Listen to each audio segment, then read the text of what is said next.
Ayos to mga pare ko, may nahabol ngayon ng Hinebra na frontcourt player na gagamitin nila sa pagpasok ng playoffs. Yan yung kailangan nga ngayon na makuha na nitong Jinx para mas palakasin nga raw yung frontcourt defense nila at ma-secure ang spot sa semifinals. Dahil una pa lang yan na talaga ang plano nitong si Coach Tim Cone na kumuha pa ng isang big man sa lineup ng Hinebra. Maraming mga frontcourt player mga pare ko yung nauugnay dito sa Jinx ngayon pero wala pang hinagawang hakbang itong Jinx nung mga nakaraang game nila. Kaya ngayon nga raw ay paniguradong bago pumasok ang playoffs pipilitin ng mga to na mapalakas palalo ang kanilang roster sa paghugot ng isang frontcourt player. Ngayon nga secure na ang spot nitong Jinx sa quarterfinals at makakaharap nila dyan itong Meralco Bulls at magandang statline yung nagawa ng mga to sa mid-season tournament even na hindi nga kumuha ng isang undersized import ito at mas priority nga nitong si Coach Tim Cone na mas palakasin na lang yung frontcourt defense nila at kuhain itong si Brownlee even na undersized lang ito na import.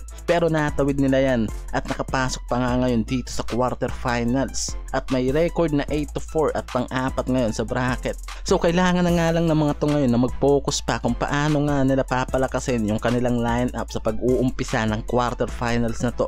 Una pa lang mga pare ko pinoproblema na nitong si Coach Tim Cone yung frontcourt defense nila, lalo't itong si Japet at Troy nga lang ngayon yung naaasahan nila pagdating sa role na yan at hindi nga magamit itong si Troy sa mas komportableng role nito dahil alam naman natin na mas naaasahan itong si Troy pagdating sa mga outside play. Kaya naman balak pa rin nga nitong Jinx na kumuha ng isang big man, lalo't itong si Isaac Go at Ben Adamos hindi ginagamit ng mga to at maaaring ito nga ngayon yung gamitin nila sa trade na mangyayari. Dahil ang target talagang makuha nitong Hinebra ay yung young big man and versatile player ang hinahanap na pwede nga raw sanang maiugnay dito ngayon sa kanilang lineup para mas palakasin pa yung frontcourt defense nila sa pagpasok ng quarterfinal games. Si Poyeran pero wala ngang pinakitang interest itong Jinx sa center na yan ng Token Text at ito nga mga pare ko yung nauugnay din dyan na isang frontcourt player itong si Brandon Bates ng Meralco na nakikita ngayon na maaaring kuhain itong Jinx sa isang trade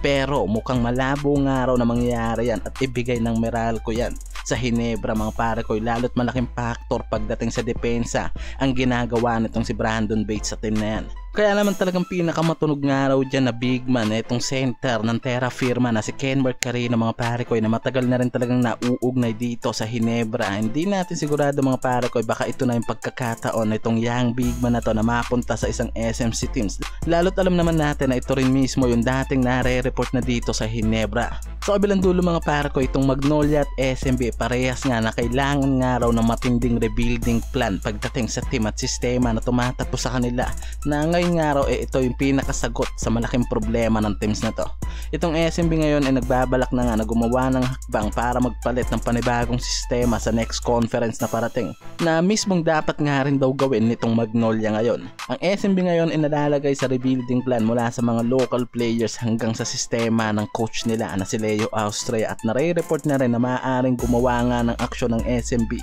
para kumuha ng panibagong head coach kapalit nitong si Coach Leo Austria dahil hindi na nga nagiging epektibo yung sistema na pinapatakbo nga raw nito ngayon sa SMB at yan din mismo yung maaaring gawin nitong Magnolia at ituloy na rin yung pagtanggal sa posisyon nga raw nitong si Coach Chito Victolero lalo't hindi na rin nagiging magandang araw yung takbo ng Magnolia pagdating sa coaching system at pag-handle nito. Nauugnay dyan mga pare ko sila Coach Tab Baldwin, Coach Norman Black, itong si Coach Bonitan at pwede nga rin daw sana itong si Coach Sean Chambers. Yan yung mga mahuhusay na head coach na pwede nga raw pagpilian ngayon nitong San Miguel Beermen at Magnolia kung gusto nga raw sana ng mga to ng isang malaking rebuilding pagdating sa coaching system na tumatakbo sa kanila. Yan yung mga dekalibring head coach na pwede nga pagpilian nitong SMB at Magnolia ngayon at maraming mga fans ang nag-aabang sa malaking rebuilding plan na gustong gawin nitong SMB at pwede nga rin daw gawin nitong Magnolia sa susunod pa na conference.